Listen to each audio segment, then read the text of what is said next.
Le service de police de Saguenay encore bien occupé avec les cas de conduite avec facultés affaiblies.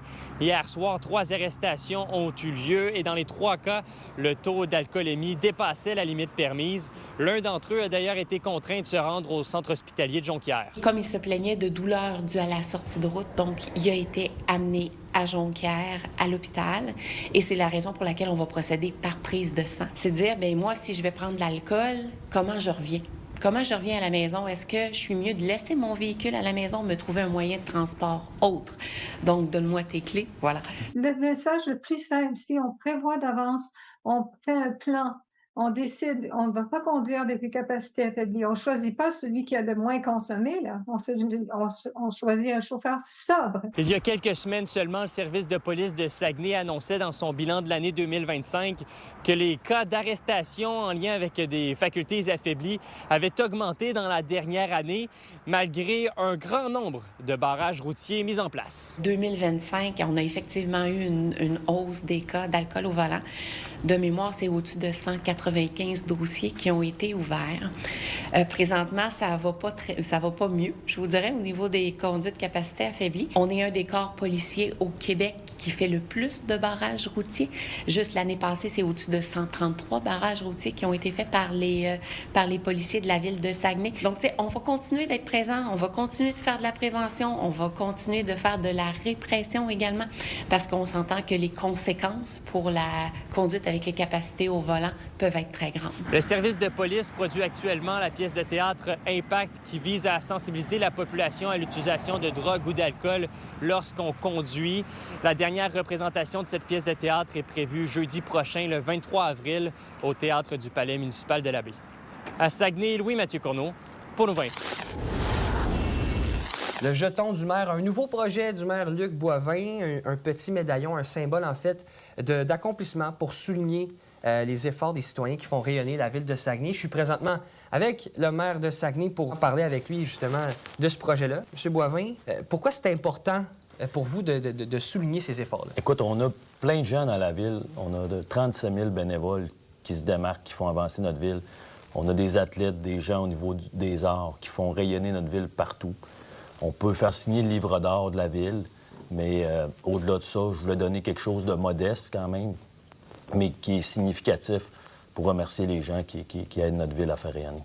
Il y a toujours une origine derrière une Oui. idée. Elle vous vient d'où, cette idée-là? Bien, écoute, dans le monde militaire, dans le monde, j'ai déjà été aussi président de la sécurité publique, dans le monde des policiers, les pompiers, les gens en uniforme, les diplomates, c'est quelque chose qui existe dans le monde. Peu importe les pays.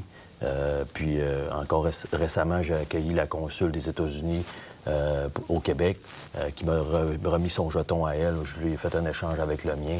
Donc, ça existe dans le protocole depuis longtemps. Puis c'est un geste d'appréciation qu'on fait quand on remet un jeton. Est-ce qu'on peut parler de combien il y a de jetons qui se fabriquent, les particularités du jeton? Bien, le jeton, en gros, c'est le logo de Saguenay. Ville de Saguenay, contribution pour les 4 années de mandat. Donc, moi, j'en ai 300 comme maire pour les 4 années de mandat. J'en ai fait réaliser aussi 100 par conseiller. Donc, chaque conseiller dans chacun des districts en a 100. Dans mon cas, moi, c'est l'hôtel de ville de Chicoutimi avec un numéroté, donc de 1 à 300. On a aussi les conseillers qui en ont 100 avec comme logo la petite Maison-Blanche pour l'arrondissement de Chicoutimi, le pont de la Rivière-aux-Sables pour Jonquière et la pyramide à la baie. Avant ça, on donnait une tasse, un jeu de cartes. Puis je trouve que c'est pas digne de ceux qui contribuent, mais il faut le faire de manière modeste. C'est un coût d'à peu près 8 $, 8,50 par cogne, par jeton. Puis pour moi, c'était une façon très spéciale d'honorer à faible coût des gens qui contribuent à notre ville. Bientôt, on va reconnaître le travail de nos championnes nationales qui ont gagné le championnat canadien de curling, l'équipe de Kenogami. C'est le genre de distinction qu'on va leur remettre en plus de faire signer le livre d'or. Écoutez, l'équipe de Nouveau Info, on a appris ça ce matin, puis on s'est dit, coudonc, on va participer. On a pris une rondelle de hockey, puis on vous a fait un jeton avec le logo de Nouveau Info. On vous le donne. On va le mettre à côté du porte-cogne, là. Oui. Puis en même temps, vous remercier de la contribution que vous faites pour l'information. Fait que je l'apprécie beaucoup. Oui, c'est pas un beau médaillon, mais je pense que l'effort est là. Bien, je vous remercie vraiment. Bien, merci beaucoup. Puis à la prochaine. Merci. Sur la scène culturelle maintenant, Angine de poitrine fait fureur partout à travers le monde, ce qui propulse le duo saguenéen vers les sommets de la popularité. L'engouement s'explique par un son unique et répétitif accrocheur. Leur musique rassemble aussi les amateurs de tous les âges.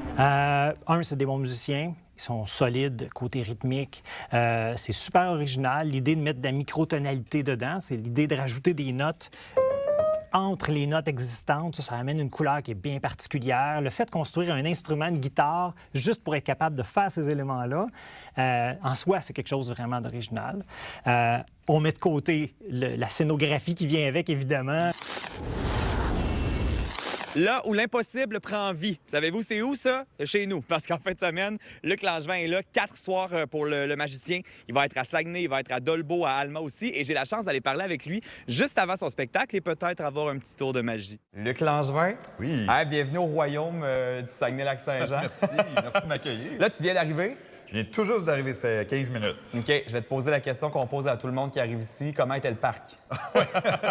Pour vrai, ça a bien été un peu de pluie, mais c'était pas glissant, il n'y a pas de trafic. Puis moi, je suis en tapis volant, tu sais, fait que ça va vite. Fait que, un charme.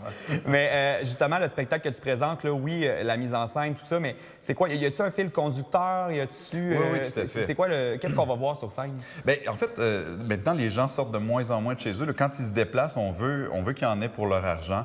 Puis, dès le départ, José Lito voulait qu'on raconte une histoire, finalement, que ça soit pas juste une succession de tours, qu'il y ait un narratif, qui est un peu mon narratif, mais auquel on peut tous se rattacher.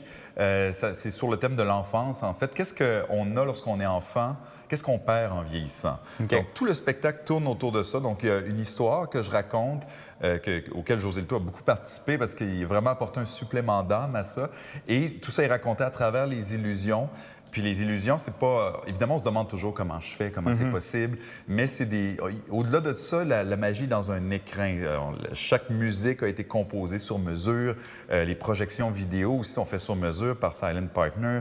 Les costumes aussi, tous les costumes ont été faits sur mesure. Donc, c'est vraiment une expérience globale. On vit des moments de poésie. Parfois, on est touché, parfois, on a peur, il y a du suspense. Okay. Évidemment, on est émerveillé. Puis c'est surtout ça le but, en fait, parce qu'on a bien besoin de magie ces temps-ci. Ouais. Là, je m'en voudrais de t'avoir à comme 2 pieds de moi sans avoir un petit tour de magie. Mais écoute, j'ai ça. C'est un jeu de cartes que j'ai mélangé juste avant d'arriver. Je peux même le mélanger sous tes yeux là, pour te convaincre. Oui. Donc, les cartes sont pas dans un ordre précis, tu peux voir. Oui. Et je vais t'inviter tout simplement à en prendre une. Celle que tu veux, tu peux la choisir au hasard ou en prendre une spécifiquement. Celle-ci. Et tu peux la montrer aux gens, la regarder toi-même. Oui. Parfait. Je vais laisser tomber les cartes comme ça. Quand tu veux, juste me dire stop. Stop. Ici? Oui. Je te laisse la replacer juste là, face en bas, et je vais placer les autres cartes par-dessus. Est-ce que tu peux me tendre ta main comme ça? Oui. Je vais te demander d'imaginer que ce valet de pique n'est plus un valet de pique. Imagine-toi que c'est ta carte, parce que parfois, l'imagination peut devenir réalité. Oh, je me fendrai la tête sur le mur. Eh bien, merci, puis je suis subjugué, mon Dieu. Merci, puis bon spectacle, bon passage chez nous, puis amuse-toi bien. Merci. Je te souhaite plein d'étoiles dans les yeux des gens. Pour voir Luc Langevin sur scène, c'est facile. Vous allez sur son site web, il reste des billets un peu partout dans la région. À Saguenay, Jean-Michel Côté pour Nouveau Info. Pour toutes vos nouvelles, nos chroniques et des vidéos, consultez le site nouveau.info.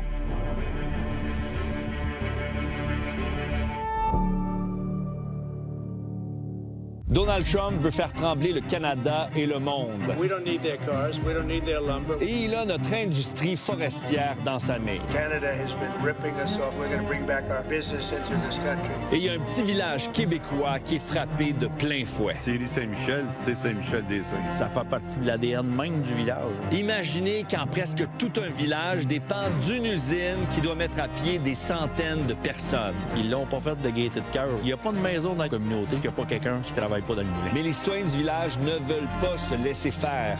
Grâce à leur ingéniosité, ils explorent de nouveaux marchés. On essaye de trouver des solutions, il y a toujours des solutions. On va sortir plus fort de ça quand on va trouver des trucs. Si notre industrie change pas, ça pourra pas marcher dans le futur. Aujourd'hui, l'histoire d'un village gaulois, québécois, qui a décidé de se battre pour son avenir.